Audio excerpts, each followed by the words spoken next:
Change is scary, change is hard, change is emotional.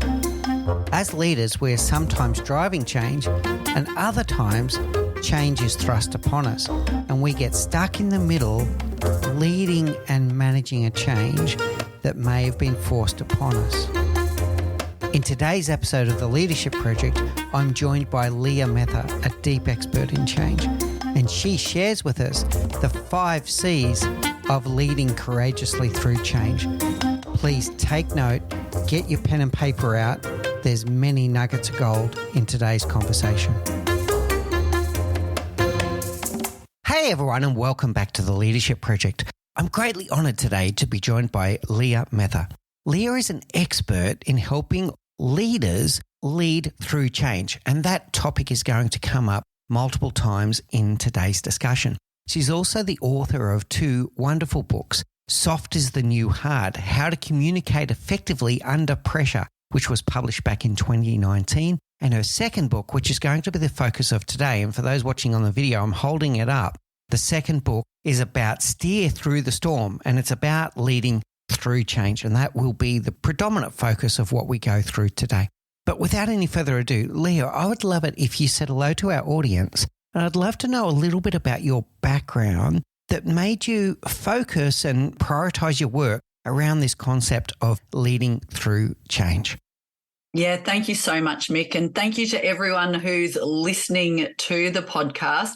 How I came to this topic. So my first book, as you mentioned, came out in 2019, which was all about, and that play on words, soft is the new hard, that play on the idea of soft skills like communication and emotional intelligence that were a really long time were dismissed as the fluffy extra, the easy things that are nice to have but not essential. And the premise of that book is actually these skills are really challenging. They're the hardest part.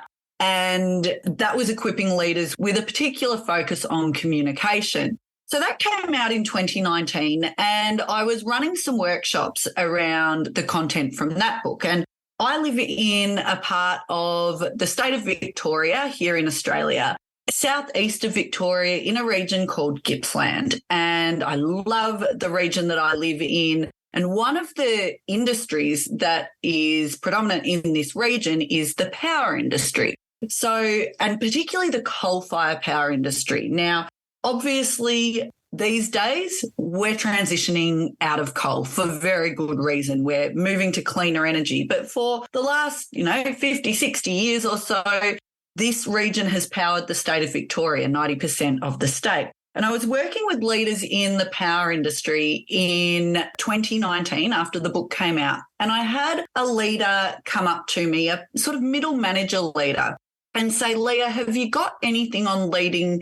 He actually framed it as leading change, but he said, but it's not my change. It's not my change, and I'm not necessarily on board with this particular change, but geez, I've got to bring my people along and I've got to sell it to my people and get it over the line. He said he'd looked around and the stuff he'd seen on change was all about leading the change itself or being the creator of the change. And he said, I'm finding that there's nothing really out there for me on leading through change. And it sparked in my head straight away because, I had the lens on at that point of, this is my region. I work with a lot of these industries. They're transitioning. They've got closure dates, some of them. Wouldn't it be great to do something? And it feeds in with the soft skills part really well. So I had the idea for it then, and then COVID hit. So COVID hit out of the blue, and I'd already had this gem of an idea and, the start of the idea of leading through change, and I'd started developing the framework. COVID hits and suddenly everyone around the world, every leader around the world is thrust into change and uncertainty like we've never seen or experienced before. And we saw the responses. Some leaders coped with that as well as they could and were able to balance an empathetic and accountable approach and still get results. Some people went straight to dictator mode, or as I like to call it, steamroller mode. Some leaders shirked their responsibility altogether and, kind of went, well, geez, this is a global emergency, which of course it was. Let me just leave it to our politicians or leave it to everyone else to steer this and I don't have to do anything. So it was really those two big events, the industry transition at a local level and then COVID hitting and me seeing this very varied response from leaders and going, there is clearly a gap here. And it's well-intentioned leaders who didn't necessarily have the skills or a framework for how to support their people through really challenging times. And that's how the book came about. Yeah, wonderful, Leah. And you bring up some really interesting points here. I mean, this concept of leading through change. You could be in an industry that's being disrupted. It might be being disrupted by a competitor and you need to change or you're not going to exist anymore. It could be a complete industry that's being disrupted, or it could be a global pandemic, like you said, right? So not everything is in our control. Sometimes we like to think so, but that is not the case. And in an ideal world, we would be leading change. But sometimes the change is thrust upon us by external forces and we have to cope with it. So let's start with that. All right, tell me more about the middle. Yeah. So the middle, yes, sometimes it's a big change and we might be the CEO and we've still got no control because it is a global pandemic or a government decision, for example, to transition out of coal, or maybe you work for a government agency and you didn't get funding. So, it's not there anymore and now you've got to cope with the fact that you don't have your programs funded. So there can be that sort of level. But there's also the people leaders in the middle who sometimes can fall into the trap or the mistake of thinking that, well, because I'm not the big boss, because I'm not the person driving the change, the leading through change is something that other people do. It's something that the people at the top do, or if you're in a big organisation, there might even be a team, a change management team driving the change. And it can be really easy to go, they communicate the change. It all lies with them. But my argument in this book is if you are a people leader and there is change happening in your organisation or in the world that impacts your team, you have a responsibility to steer your people through it the best way possible. It's not optional because this is a base of leadership. Leadership's about people. Management's about tasks, but leadership's about people. And if you are going to be a leader in a true sense of the word, you have to care about your people. And if change is impacting them, you have that responsibility to steer them through. So when you talk about this middle part here, I'm having this picture in my head of a tug of war, in fact, because you're actually going to be pulled in both directions. So you're going to have this change that's being thrust upon you by external forces. It could be an executive management decision, or it could be a regulatory body that's decided a certain thing, or it could be a pandemic, like we said. But then you're also going to have people that are in your teams, that are in your sphere of influence, that have got questions that you may not even be able to answer. You don't know the answer. So you've got these people pulling you to them saying, help me here, I don't know what to do. And then you're also getting pulled in the other direction. So how do we balance that tug of war, Leah? Yeah, it is really hard. And it's, again, one of the reasons for writing this book. And I often acknowledge it when I am working with leaders, particularly if it's not with the senior leadership team. If, I often work across the levels of leadership in an organisation. And when I'm working with these people in the middle, I say that outright. You've got the hardest job a lot of the time because you are so embedded with your team that some leaders go too far that way and they go fully into the protect my team. So they start dissing the company message as well and kind of forget that part of their gig is owning the message, and they go too far that way. Others go too far the other way. It's like, I'm a leader and I'm the boss, and we go into that bit of command and control. So I think the first thing to do is recognise it is hard and it is a bit of a tug of war or a balance, and we won't always get it right because we're human and we will stuff it up sometimes, and that's okay as long as we learn from it. But I think part of that is understanding what your role as a leader even is. And so I do find that I spend a bit of time speaking to a lot of leaders about that, actually just recognising that you've got to have a foot in both camps. You've got to own the company message, not just because that is part of leadership, although that's part of it. But I actually tell a story in the book about one leader who'd got so embedded with his team to the point where he was dissing the change as well. And, he was bagging it out to his team and, this is rubbish and whatever. But then, of course, it came to crunch time where he had to have his team on board. They had to adopt the change. They had to go with it. And because he had badmouthed the change so much with his team, when he sort of turned around and said, okay, but now, folks, we really do have to get on with it. We actually do have to do the change now. His team went, nah, but we know we really don't have to because you think it's rubbish too. So then he was in this awful position that he'd kind of created for himself, which was, oh, no, but now I'm serious. Oh, now we actually do need to get on with it. So I think a big part of, navigating the tension and balancing it is understanding what, not just how it impacts your people if you go too far either way, but how it impacts you as a leader. You will often make your job harder if you go too far either way. Yeah, I'm loving this thought of, what is your job? And yes, your job is to be there for your people and to create an environment where they can do their very best work. Absolutely. But also your job is to represent the interests of the company, the strategic direction of the company, and to be that conduit to be able to make sure that that strategy is coming and hitting where the rubber hits the road. You're part of that conduit. And if you're not there, you're going to lose a big pocket of the company that is not on board with whatever that new strategy or whatever that new change is. You're going to be the one that means that that part of the business doesn't come for the journey.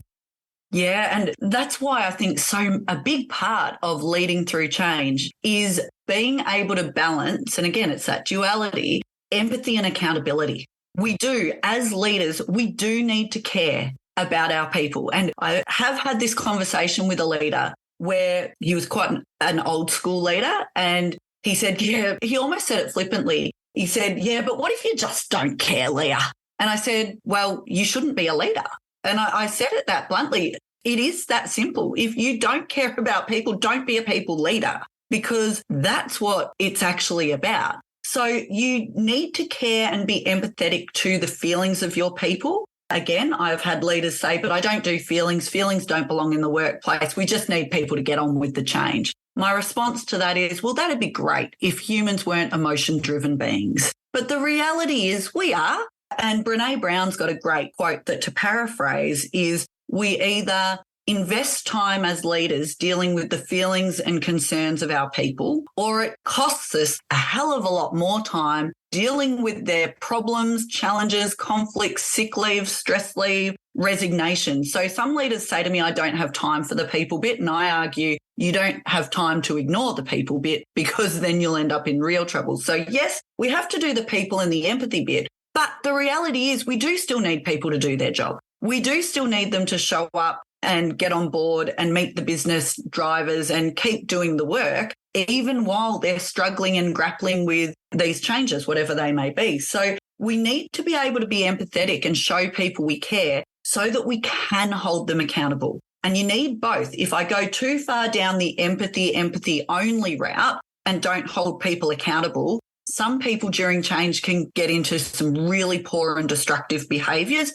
or stop work altogether. That's not helpful. But if I go down the accountability route with no empathy and just say, bad luck, get on with it, you've just got to do your job, show up, don't have time for this rubbish human stuff, well, then people will leave, or they won't do their best work for you because they'll be so distracted by the impact of the change on them. So again, it's that duality of we need warmth and strength, empathy and accountability to be able to lead through change well. I love that as our first takeaway for the day, Leah. So this balance between empathy and accountability, the warmth and strength, as you call it. We are responsible for the place where people are spending up to 1/3 of their life. So yes, we do need empathy and we need to understand where they're coming from. But we also have a business to run, and it's the collective success that makes everyone successful. So we do need to have our eye on that part as well. One of the things I want to bounce towards is that part 1 of your book is just called Why. It's just called Why. And you speak about leaders that may not even agree with the change and they've got to get behind it. How does a leader that is not so sure about the change get to why themselves before they can convince others that this change is necessary? Surely they must have to convince themselves that it's necessary. Yeah, we do, right? And that might mean asking questions up the chain to get the why for ourselves. Because in a vacuum of information, we make up our own stories. And our own stories can often be wildly inaccurate. And we see this during change a lot. but we can do it as leaders too. You don't have to agree with the change. You may not even like it, but if you understand why and the reason for it, that can help you get on board. You might be reluctant still. You might go, I don't think it's the right decision, but I understand for whatever reasons that have been well explained to me, hopefully, I understand the why myself. But this, as leaders, is where one of the concepts that I include in the book and speak about often in my workshops is, if you're a leader, the importance of debate in private, unite in public. So if you're a leader, you actually have a responsibility to get that information yourself. And you are allowed, well, depending on your organisation, of course, but you are allowed to challenge with respect and ask questions, or you should be. In a good leadership team, that should be encouraged. And the time to debate and get more information and challenge a change and the ideas is in that privacy of a leadership team meeting. And you might in that meeting, really argue your case as to why you don't think it is the best change or the best way forward. But once you get that decision, it's that responsibility of being part of a leadership team. If the collective decision that comes out of that meeting or the decision of the company is, yep, and we've heard you and we get that it's not the perfect solution, but we're going with this decision, you've got to unite, and the leadership team made the decision, not the other 5 people voted for this and I thought it was rubbish, and you don't spread that around your organisation. But I do think that it's on you to an extent to ask the questions as well. Yes, of course, ideally you're working in a great leadership team where they've explained it well, but you've got to ask questions. And if in very rare, hopefully it's rare cases, maybe not for some listeners, but if a change is so far out of alignment with your personal values or who you are as a leader and as a human, and again, I talk about this in the book, you actually have to ask yourself a question at the start of a change, and that is, are you in or are you out? Because you do need to be able to lead your people through it, and you don't have to love it to lead people through it. You just, steering them through so they get through in the best shape possible. But it is a question that I don't think enough leaders ask themselves, to be frank. I think, I worked with one leader in particular who comes to mind, and there was a big restructure announced at their organisation. And about 5 years earlier, they'd been through a similar big restructure that had nearly broken them as a leader. It had gone really badly. It had been a really tough time, and they'd been in bad shape after that. And I was doing some one-on-one coaching with this person, and it was happening again. And they were saying, oh, gosh, I don't know if I can do it again. And, have I got it in me? And I, again, explored with them, well, do you even want to do it again? Are you up for it? And that's actually a really important conversation to have, because sometimes it might be actually, no, I'm not. And knowing that in yourself, whether it's I'm tapping out, that actually I need to look for a job elsewhere. For some people, it's really important, because to lead through change, you have to lead yourself first. You have to lead yourself before you lead others. And it's hard, right? So you do have to be up for the challenge. It can be such a rewarding challenge. It can be the making of people as leaders, but it can be the breaking of you if you don't put some of that thought in at the start. Yeah, really good, Leah. And so my takeaways here are debate in private, and then we're going to unite in public. And you may not even achieve 100% consensus at that table, but when you leave of that table, everyone needs to be committed. And that means that you might get curious and you might ask questions. You might even put yourself in your team's shoes and go, well, what do I think the team were going to ask? And ask those questions. And then part of your job is to sell the change to them. And it could be a bitter pill to swallow. It might be some of those industry changing ones of, if we don't do this, we just won't exist anymore, right? Do we want jobs or do we not want jobs? But I also like that hard question that you're asking yourself is, am I in or am I out? Because if you're going to go and just disrupt the change and not get behind it, that's not going to help anyone either. So, a leader standing in front of their team and saying, I don't agree with any of this, but here we go, team, that's not going to get you far. So are you in or are you out? Do I understand the why? And is it one of those situations of greater good? How am I going to sell it to my team? Debate it furiously at the leadership table, but then unite behind the message once we leave. Yeah, really good. All right, next one I want to go through is change is scary. Change is scary, right? It's one of our biggest fears, changing the status quo. How do we deal now? Let's get back to empathy of our team. How do we deal with the emotional journey that our team are going to go through when there is a change that is necessary? Yeah, great question. And I think as a starting point, it's expect emotion. Don't be surprised by the fact that people have feelings about change. And getting some basic understanding of how humans react and respond to change can be really helpful just at that base level to start with, because humans are really adaptable. We saw that during COVID. We can adapt really well. However, our instinctive reaction to change, our primitive reaction to change is, and that amygdala, the primitive part of our brain, sees change as a potential threat. So our instinctive reaction is to go, oh, potential threat, fight, flight, freeze. That is our very first reaction. Our brains are wired for comfort and certainty. We like habits. We like patterns. We conserve energy by, finding easier ways to do things. So when a change happens, and here's the thing, we've been talking about some really big changes. Interestingly, humans instinctively respond to small changes the same way. They have big reactions to small changes. I often get teams to tell me, share some examples of a small change that surprised you, the reaction of people. And people share things like, oh, I moved a filing cabinet from one side of the office to the other and it created, this massive debate in the team or a big issue. Someone moved a microwave out of a lunchroom. Well, didn't that set things off? The other thing I say is think about a time you've had positive change in your life and you've been surprised by your reaction to that. Positive change like maybe having a child or getting married or engaged and going, I want this. But then you have that crisis just before where you go, oh my goodness, is this the right thing? Even someone gave me an example of leaving a bad relationship and said, I stayed for longer than I should have, even though I knew it was bad, because I knew it was bad. Change and the uncertainty of what it could look like if I left was scarier to me than staying in this bad relationship. And I share those as examples because I think it is important for us as leaders to go, so expect the very first reaction to be that human instinctive one where we have a bit of a freak out and we go, oh, potential threat.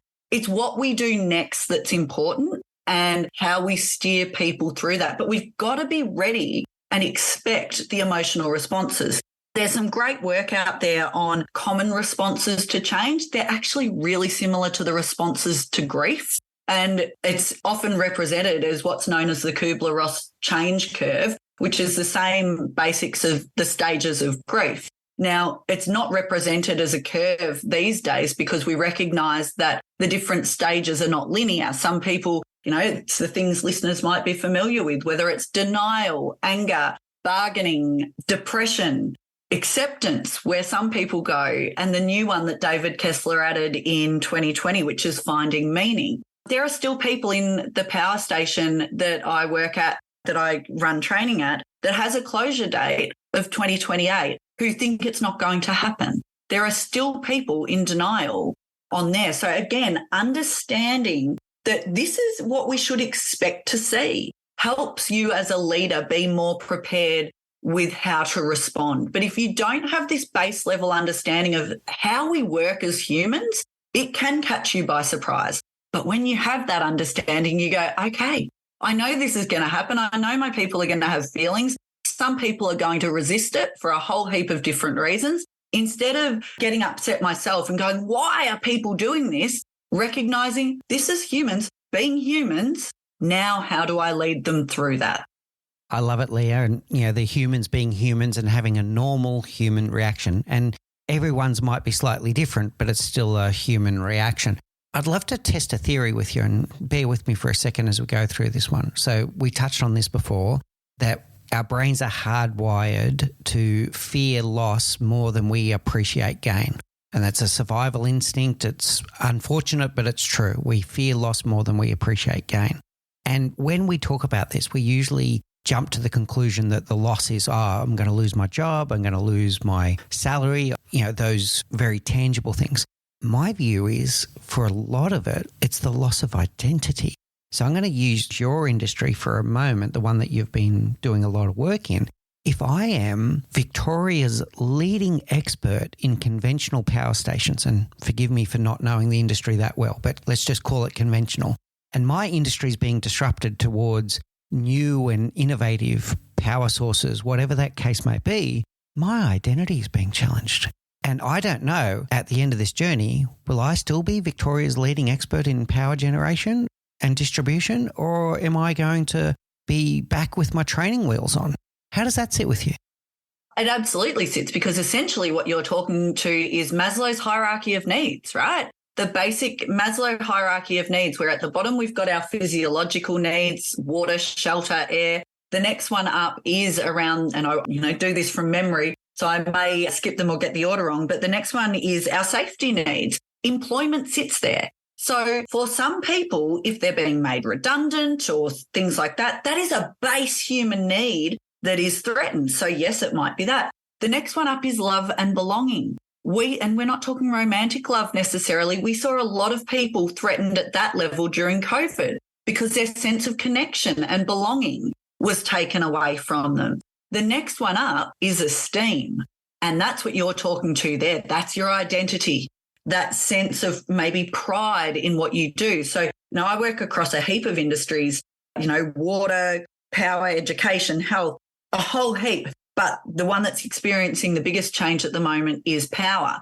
Now, a lot of these workers are in extremely well-paid jobs, unskilled well-paid jobs, some of them. They went straight out of high school as 17-year-olds into the power industry. They're on big bucks and they've done this their whole life. And there was a real sense of pride in, we power the state. You turn your light on, and that's because of the work we're doing here. Now, in the last few, 10, 15 years, already that sense of esteem has been challenged because, we've recognised that coal-fired power is not good for the environment. We need to transition away from that. So it's already been threatened, but now going, well, we're shifting entirely, and the skills that we need for these new industries are not necessarily the skills you've got.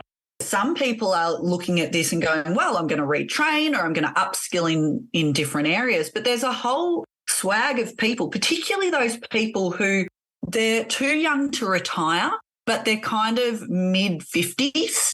They're the ones I'm really seeing getting threatened at that esteem level where they're going, I don't know what to do next, but I can't stop work. And then there's self-actualization right at the top of the hierarchy of needs. And I think, again, going back to the point, and you mentioned it earlier, Mick, around people are impacted by change in different ways. There is no one-size-fits-all response. So one person might go, oh, well, I'll get another job. She'll be right, because of where they're at in their career or their mindset. Someone else might have a whopping great mortgage that they just took out. They're the sole breadwinner. And they've got a young family and they're going, oh, my goodness, what do I do? Like, we're in real trouble. Others might be going, it's okay, I'll do FIFO work, fly in, fly out. I'm at a stage where I'll do that. Others who are saying, no, I don't want to leave my family. I don't want to leave the region that I live in. Everyone's got different things going on in their personal lives. We've got different communication styles, different backgrounds, different stories. So the response will be really varied. And again, this is what I'm seeing across industries where I'm working with people who are dealing with change, whether it's that you didn't get funding or you've got budget uncertainty or those big restructures. There's just not a one-size-fits-all response. And I think, again, that's an important part of this. There's not just one way of leading people through change. Our job as leaders is really tough. It's really hard. People are complex. Human beings are complex and they're going to have different reactions, and we can't do a one-size-fits-all for what's going to work for one member of your team is not going to work for the other member of the team, but you need to be there for all of them. You need to be there for all of them. Now, speaking of which, I want to come back to now engaging people in the change and actually listening to them, right? So there's a former guest on the show had a saying and said, it's not that people don't like change, they don't like being changed. So how do we then start listening to the team? Because often, even with a disruptive change that's coming from the outside, many of the best ideas are going to come from the grassroots level of the organisation. How do we make sure that there's a listening in the other direction as well, Leah? Yeah. So something that I speak about a lot is the importance of connecting with curiosity and getting really curious about what your team thinks about the change. What do they think about the change? What are their concerns? What are they worried about? The more you know and understand your team and their feelings and their fears and their concerns, the better you can lead them through the change. That gives you vital information that you can then maybe take up the chain to your management and go, here are the concerns that people have got. We need to make sure that we're ideally proactively seeding answers to these things in our communication so that we're allaying their fears or giving them the information they need. I think the phrase that I use a lot that helps me so much personally in a lot of the conversations I have is get curious, not furious. Get curious, not furious. And what that does is help encourage us to listen, to actually see, to try to understand where someone's coming from. Now, some people might be listening going, oh, yeah, but Leah, if I get curious and ask questions of my people, they're going to go on these wild rants about everything that's wrong with the change. One of the parts that's important to upskill in there as leaders is how to facilitate those conversations well, how to put some parameters and boundaries on it. You know, I, again, work with training some leaders in an organisation where there was a really unpopular change. And, you know, one of them said to me, some of the responses I'm getting from the team is just the whole thing's rubbish. And he goes, you know, gosh, what do I do with that? And I said, well, in the listening there and the getting curious, you need more information than the whole thing's rubbish. And how I encouraged her to go back to the team and delve deeper into this was, you know, when someone says the whole thing's rubbish, it's going, say more about that, you know. So the whole thing's rubbish. I can't do anything with that for you. What is it in particular about the change that you think's rubbish? And help them drill down to what is it in particular. And I have, again, a great story around this where it was someone who was really resistant to, it was some new surveillance cameras that were being brought in on a site. And they were really resistant, going, nah, it's rubbish. It's not going to work. And it looked like it was just defiance and resistance. And again, I worked with this leader to listen as a coach, to ask questions with curiosity, not just listen and let them rant with nothing back, but also not trying to get in there and counter it and say, no, it's fine, it's going to be great. Really get curious. So they did that. And they said, you know, say more. What is it about this new system that you're, you know, so upset about? What's going on here? And when the leader drilled down with this person, it turned out the reason they were resistant is because their current setup on the site didn't have capability to do what they wanted to do with these cameras. So when he was saying it's never going to work, he wasn't actually being resistant. He actually meant with our current setup and the equipment we have, it's not going to deliver the outcomes. So when the leader actually worked with this person to go, so what do we need? And he empowered this person and said, so if you were going to do it, if we were going to do this, what would you recommend? Like, you know, are you happy to do a bit of research about what you think could work? And this person went off and did that and said, you know, if we're going to bring in a new system, this is the sort of thing we need. And he had the work and he said, this is the sort of thing we need to look at and I recommend. The leader went, awesome. Let me take that up the chain to the leadership team. He did. They went with the innovation and the idea that came from the ground floor. And there were so many wins in this. The leader showed that he listened to his people, that he trusted them, he empowered them. But also, when the leader went up the chain, if he had just gone to the senior leadership team and said, my people don't think it's going to work, the senior leadership team would have said, bad luck. We're doing it and your people just need to get on board. But because this leader took that role of more of a coach, he got the answer from his person about really why it wouldn't work, got them engaged in coming up with a solution and could then go to the leadership team and say, hey, yes, we need to do this work. Yes, it's really important. One of the things that's been pointed out is, and took them through the journey, here's another alternative that gets us the result, and everyone's happier. Again, this doesn't take a lot of time. It's just that intentionality of listening and coaching your people. And, for those leaders who do say to me, oh, I don't have time for that. Imagine how much time that would have cost that leader if he had have just pushed it through, put the system in that failed, cost them a whole heap of money. They then had to, come up with a new idea. That would have cost them a mountain of time and money that is far surpasses the conversation with that person.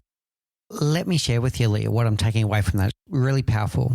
I love this, get curious, not furious. Absolutely wonderful phrase. I'm going to borrow that if that's okay. I love this, get curious, not furious. And then what I'm going to say is that fear of, this is going to open up a Pandora's box and I don't have time.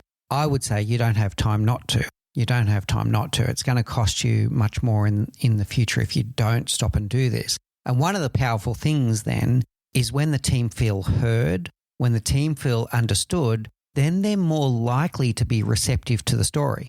Absolutely. So you're now positioning to them to be part of the change, not the change has been forced upon them. And then the things that I'm hearing from you almost in 3 phases there, the get curious is to ask the question, but then you got into expansive and then specific questions. Tell me more about that. What would you say is the real challenge here? So really kind of going expansive at that point. And then there was a subtle thing that I picked up from you, Leah, there, which was the ability from that point to reframe. So once you've gotten the person to the point where they've explained with more clarity what the real challenge is for them, then you can reframe it to go, that's really interesting. You've told me now what we can't do. What can we do? And now you can reframe back out of the challenge. How does that sit with you? Yeah, it sits beautifully because, again, people aren't going to be open to the reframe if they don't feel heard. We all want to feel seen and heard. It is such a basic need. And, that's what empathy is, right? It's curiosity in action, essentially. It's trying to understand someone's concern and where they're coming from. It's acknowledging their feelings and emotions. That sounds hard. I can see you're frustrated. I appreciate you're upset. Tell me more about why you're feeling threatened by this change or this new way of doing things. And when people can share that and feel seen and heard, then you are able to maybe reframe them or, have that conversation around accountability and needing to get the job done if they feel seen and heard. But if you skip over that, that's where people get stuck. That's where they'll get louder, they'll get angrier and more resistant because you're not listening to me. You're just trying to steamroll over the top of me. So let me get bigger and louder or go the opposite way and disconnect altogether because I'm not seen and heard. So again, those people listening, and I don't think it's the leaders that are listening to this, it's probably the ones that aren't, but the ones that say similar to, I don't do feelings and emotions, empathy. It's this fluffy, extra thing. It's not important. And, again, to steal or borrow the words of Brené Brown, empathy is the number one trust building tool we've got because it does help people feel seen and heard. So we've got to do it. It's essential. That statement you said, you're just not listening to me. That statement's been said far too many times in this world, and that tells you something that the person does not feel heard. All right, now we have almost accidentally segued towards this because we've touched on one of them in part 2 of your book. And audience, please listen up to this. This is where your practical tips are going to come up. You talk about 5 C's of steering through change and leading through change. So tell us about the 5 C's. So creating clarity, let's start with that. Yeah, let's start with that. So these 5 C's are, they're not necessarily a set and forget. It's not like I've ticked that box and I move on and don't come back to it. It's, the way I represent it in the book is 5 C's in a wheel because you've got to keep repeating these things over and over again. But the first one, create clarity. So many people try to spin the message or they get really complex and, how can I say this in, that jargony way? During change, we've got to keep it as simple and plain speak and clear as possible. Clear is kind. The more clarity we can give people, the better. And here's the thing. You can provide clarity even if things are uncertain, because one of the challenges I get to create clarity is people or leaders saying, but I don't have all the answers, Leah. I don't know what's going on either. you can still provide a whole heap of clarity to your team. First off, you can help give them the information you do have, and a really simple framework for that, listeners, when you're communicating during uncertain times is sharing, number one, here's what we know. Number two, here's what we're doing about it. Number three, here's what we don't know.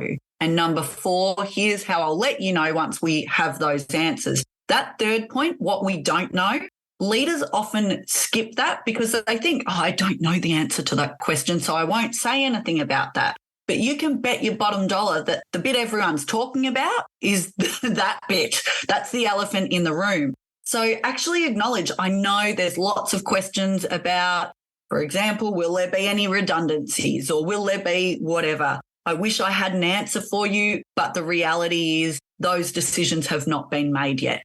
My commitment to you, though, is to keep asking the question, and as soon as I've got that information, to let you know. So again, people can trust you. It's not that you have the information and not sharing you. The other thing just here quickly is the clarity you can provide to your team around how you want to lead them through the change. It might be, you know what, we don't have all the answers yet, but here's how I want us to navigate this change as a team. Here's what I want us to be known for as we go through this. So there's still things you can provide clarity on, even if you don't have all the answers about the change itself. That's the first one. Create clarity. Yeah, nicely. And yeah, certainly in a vacuum of information, people draw their own conclusions. So a null update is often better than no update, all right? So telling them, hey, there's no further information today, but we're still working through it and we're in this together. Yeah, all of those messages are really powerful. All right, so we've already touched on this one a little bit, but connect with curiosity. So we've touched on it more. What else can you say about connect with curiosity?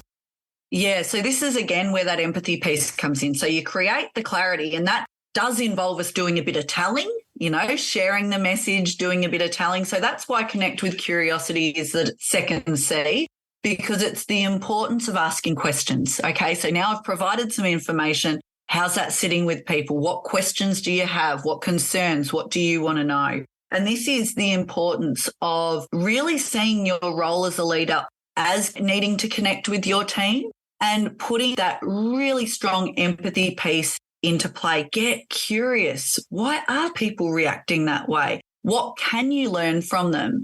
Get curious as well about your own reaction to the change and your own reaction to other people's emotions, because it might be that you're getting really frustrated with certain people. And yes, maybe it's about their behavior, but maybe it's actually about you. Maybe you struggle with people who show that sort of emotion or have that sort of reaction. And this is why we have to think about how we're leading ourselves through the change as well. So yes, get curious with your people, but also get curious with yourself. One thing I'm seeing a lot at the moment, as when we're recording this, it's getting towards the end of the year. People are getting tired, end of 2023. I'm seeing a lot of people behaving in ways that aren't normal for them. They're tired, their tolerance is shot, they're getting really snappy with people. Again, connecting with curiosity yourself there of going, oh, I'm actually not at my best at the moment. My communication is not at its best at the moment. And understanding that that's a you issue, not an other people issue, is a really important one there. That's a great reminder, Leah, and this noticing and naming your own emotions and getting curious about what is this emotion? Why this emotion? Why this emotion now? It can help you to be in a better space where you can help others through their own emotional journey. Yeah, really good. All right, challenge with candor, third C. Yeah, and we touched on this a bit earlier, the importance of balancing warmth and strength and empathy and accountability. We do still need people to do their jobs. And the reason that connect with curiosity goes before challenge with candor is because if we've done that empathy piece really genuinely, it has to be genuine. People see through it if it's not, and really got curious, then we can hold people accountable to their behavior. Now, the key here in challenge with candor, and I talk about challenging mindsets, challenging focus, challenging behavior. The best way to do this is proactively. Don't wait for people to behave poorly to then hold them accountable, particularly if you know a change is happening or there's a stressful period coming up or something's going to be hard for your team. Having the conversation proactively about what sort of behavior do we want to see through the change. Empathizing, yep, we know it's going to be hard, but how do we want to show up for each other? How do we want to be working as we're navigating this tricky time? It's going to get hard. We're going to get stressed. Okay, we're going to get stressed out. We might not be at our best. So what are the core behaviors we need to remember to live by through this? And it's even more powerful if you do this as a team rather than you as a leader dictating it to your team. If you do this as a team and, do this brainstorming and come up with maybe some core behaviors that you're going to remind each other and be accountable for during the change, then that gives you a lever to pull as a leader. You can't hold people accountable if they're not clear on what they're being held accountable for. And this happens all the time. People say, I've got to call that person out on their poor behavior. And I say, cool, did you let them know what good behavior looked like? And the number of people that go, oh, no, but they should just know. It's like, really? Because are they a mind reader? Do they know what good performance and good behavior under pressure looks like? So you've got to set that expectation and have that shared understanding so that you can hold people accountable. But challenging mindsets, challenging focus, to draw on Stephen Covey's beautiful circles of influence model, that's an oldie, but it's a goodie. What can I control? What can I influence? What do I need to let go of? Because if we don't get that sort of focus during uncertainty and change, we can go down the rabbit warren of worrying about what could possibly happen, maybe if, but when, and we can go into the vortex of spending half of our day, if not all our day, whinging and bitching about the same things and stressing and worrying, and we can't control it and we can't influence it. So we do need people to still do good work, and we do need to challenge them to keep focused, and particularly if you're in an industry where safety is an issue, we need people to go home safe.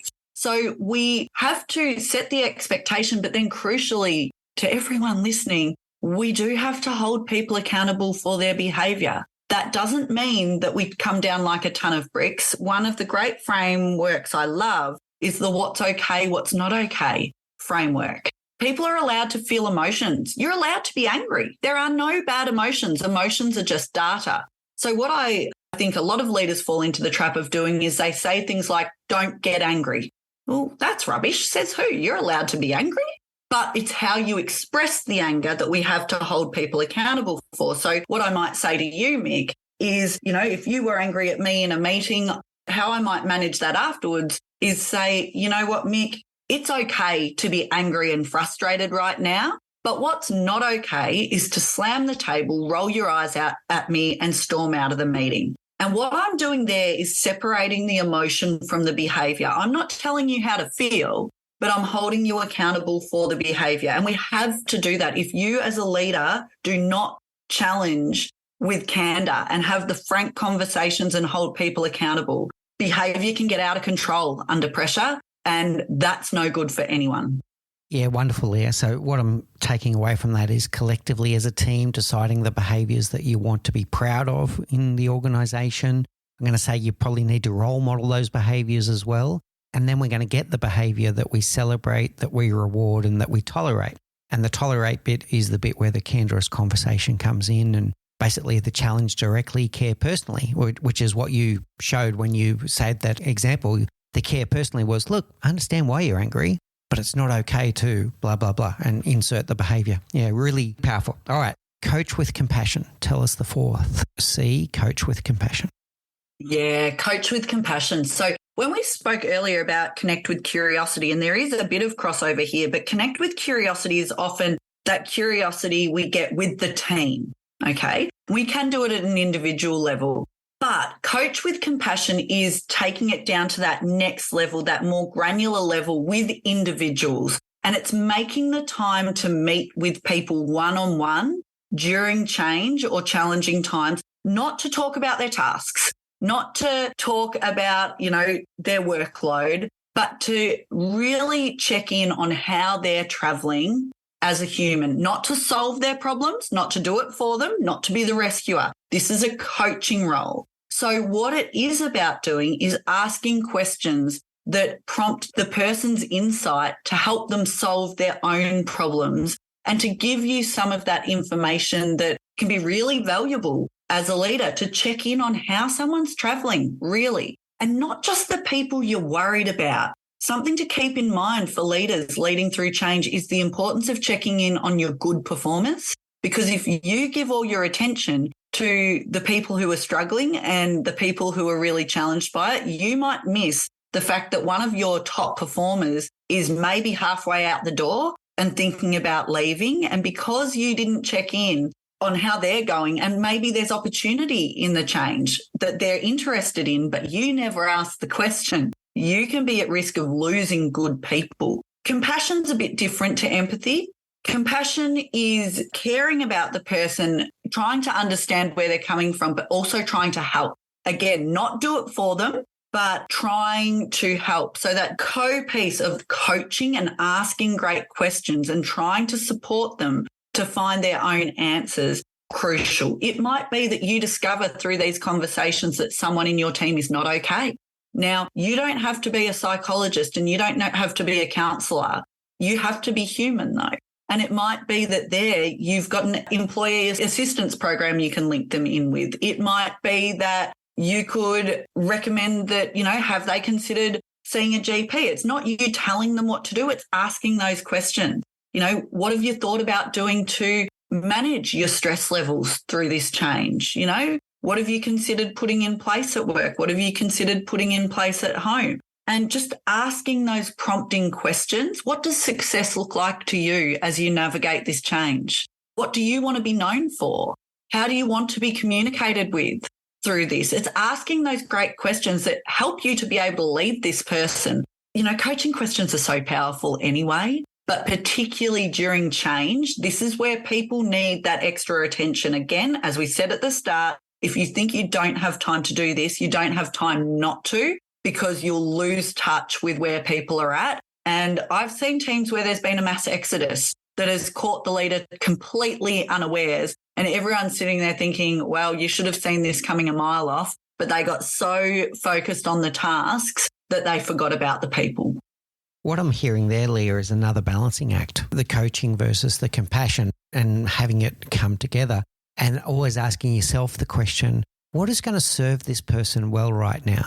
Is it to grab hold of the shovel and help them dig right now? And sometimes that is the case. Or is it to empower them and give them some positive affirmations that they can solve it themselves? Is it to let them solve it themselves so that they learn how to solve their own problems? But just asking yourself that question, what is going to serve them best right now? How does that sit with you?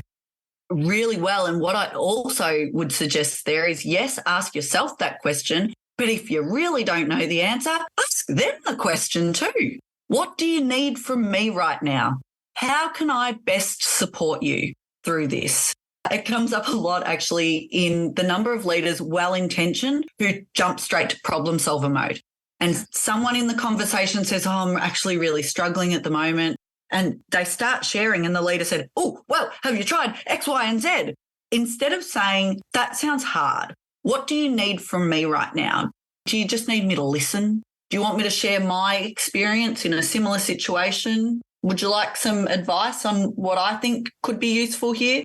And hand it over to them. You will be amazed, folks, how often the other person says, I just needed someone to listen. I just needed to get that off my chest. And I've got to say, for everyone listening, this is a good one for your personal relationships as well. Some of us as leaders jump into this role at home with our partners, and our partner comes home after a bad day and says, oh, I had a shocker today. And you jump straight into, well, did you try having a conversation with them? And then they get annoyed at you because they just wanted you to listen. So again, that coaching question, what do you need from me right now? Love it. That's great advice for our personal relationships as well, Leah. All right, commit with consistency, the 5th C. Tell us about that. Yeah, the 5th C, lucky last in the model. Communicating change is not something you do once. It's not, as one, God love him, leader said to me, oh, but I told them in an email 2 weeks ago. And in his mind, tick, change communicated. We have to keep banging the drum when we're communicating change, when we're leading through change. Because, and think about if you've ever, and hopefully not too many listeners have been in this position, but if you've ever got bad news, bad health news perhaps in a doctor's appointment or a surprise, a shock, we don't hear everything. we hear the first bit of the conversation and then we go on our own spiral about, oh my gosh, what does this mean for me? What does this mean for my family? What does it mean for my job? And if that's the only communication you get, you don't get the answers. So it's making sure you keep committing to banging the drum on the change message and look at doing it in different ways. It might be there's the initial delivery, but then you might have some of these coaching conversations or Q&A sessions. It might be developing some great stories and doing storytelling around it. It might be, newsletters, town halls. There's so many things you can do here, but it's seeing it as I've got to be consistent in my messaging. That doesn't mean that the information can't change over time because new information might come to hand, but you've got to do it consistently. The other thing, when we talk about commit with consistency, we are not just talking about our communication. We are talking about our own behavior. And you touched on it before, Mick, around modeling the behavior we want to see in other people. One of the quickest ways to break trust when you are leading people through change is to tell everyone to do something and then not do it yourself. Okay, so we've just got to remember to keep doing the work and keep being kind to each other through the change. And if you're out there not coping and you're being really rude and abrupt to people and you're stressed out to the max and what you're modeling is the opposite of what you're telling people, that old cliche of actions speak louder than words is a cliche because it's true, okay? So you have to commit as a leader to being consistent in how you show up with the messaging you're putting out there because you're modeling the behavior to your team. And I had a leader say to me, Leah, does this mean that as leaders, we're held to a higher standard? And my response was, yes, you are held to a higher standard. That's part of leadership. It doesn't mean other people don't have to meet the standard as well. But if you are leading people, they are looking to you. You can't expect other people to be behaving in a particular way if you're not leading the way for them. So committing to consistency, yes, through your communication and messaging, keep banging the drum, keep the communication flowing, but also make sure that you're walking your talk is crucial. Yeah, wonderful, Leah. I think that's a good one to bring to a head as well with this role modeling as well. So I've got a challenging question for you now. And here's a takeaway for everyone listening. So listen to this summary carefully and then the final question coming to Leah. So we've got our 5 C's when we're going to lead courageously through change. We've got our creating clarity. We're going to connect with curiosity. We're going to challenge with candor. We're going to coach with compassion, and we're going to commit with consistency. So we're the ones that are role modeling what we're looking to see. That sounds really good. And that 5C model, I fell in love with it as soon as I read it, Leah. But how do people start? If someone's listening to this show and they're going, I want to do everything that Leah just said, but I don't know where to begin. My top tip on where to begin is this, folks. Start by asking yourself the question, what do I want to be known for as a leader? What do I want people to say about me when I'm not in the room as I lead through this change? And this is a very personal question. This is not, let me throw the words I think I'm meant to say up on a pretty page and stick it on a poster. This is connecting really deeply with who you are and what you want to be known for, because this almost becomes your North Star and your touchstone, because it is going to get hard for you personally as a leader if you're navigating change. And if you don't get clear on how you want to show up and the sort of leader you want to be, it's really easy under pressure to get blown off course and to behave in ways that are not aligned with who you want to be. And I want to just quickly share a personal story on this of where I've used this to get through and lead myself through change, not just in a work environment, but in my personal life. And there'll be many listeners who, like me, have navigated a marriage separation and divorce. Big change, right? Big change with potential for high conflict. When I was navigating that, I was actually writing this book. So the reason I know the strategies in this book work, Steer Through the Storm, is because I put them into practice in a personal space as I wrote this book and I was navigating a marriage separation.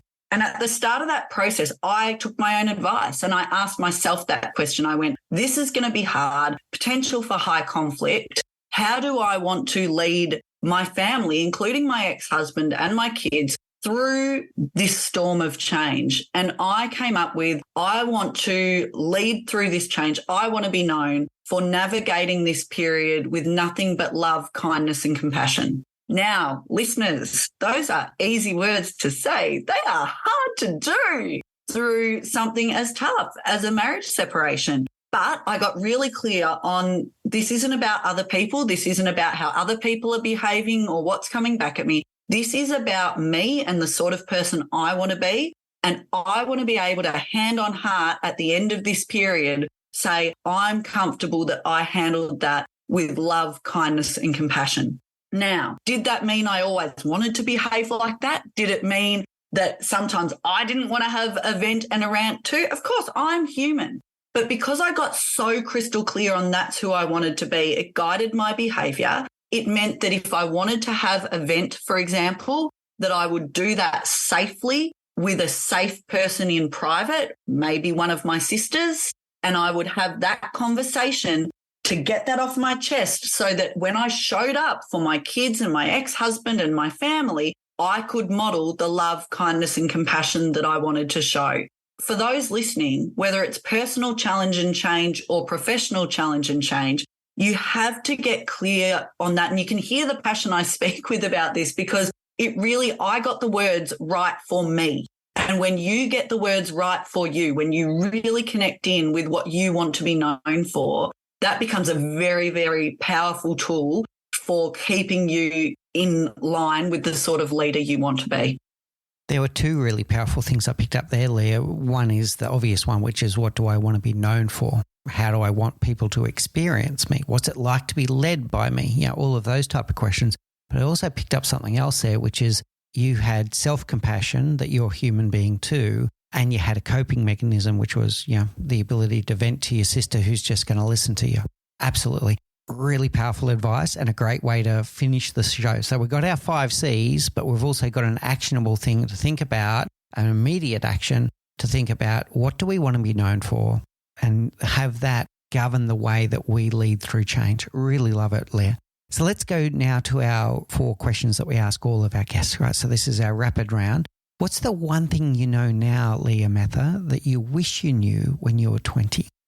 Oh, this is an easy one for me, that there's no such thing as perfect. There is no such thing as perfect. I refer to myself these days as a recovering perfectionist. For a really long time, I thought it was a good thing about myself, and it helped me achieve great marks at school. It helped me, get really far in lots of areas. It also made me sick. It held me back in lots of ways because if you can't be perfect, you won't try certain things that challenge you. You procrastinate a lot. That's still something I bash up against now sometimes. So, 20-year-old me needed to know that there is no such thing as perfect, and done is better than perfect. And getting over that has been what's allowed me to write 2 books and do the work that I do now. And my top business value that I live by is these days, have a crack. Love it. All right. What's your favourite book?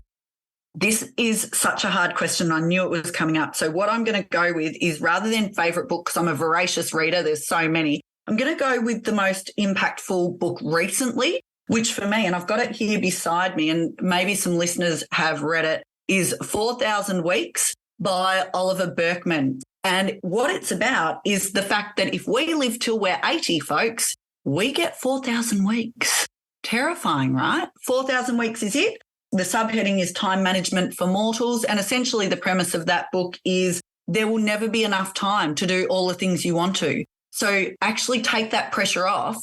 And what we have to focus on as leaders is getting ruthless about what we say yes and what we say no to. We cannot do it all. You will work 24 hours a day, 7 days a week, and you still won't get it all done. You've got 4,000 weeks. What are you going to put in them? That's very humbling and scary, but I love it. Yeah, well done. What's your favourite quote? Oh, my favourite quote, I'm going to go with Maya Angelou's "Success is loving life and daring to live it." I am a quote person. I do love quotes, but that is one that I absolutely live by. Success is loving life and daring to live it. I love it, Leah. That's really powerful. And finally, how do people find you? There's going to be people that are listening to this. They might be trying to lead through change themselves right now and they need help. They might want to read your books. How do people find you and take advantage of your services or buy your books?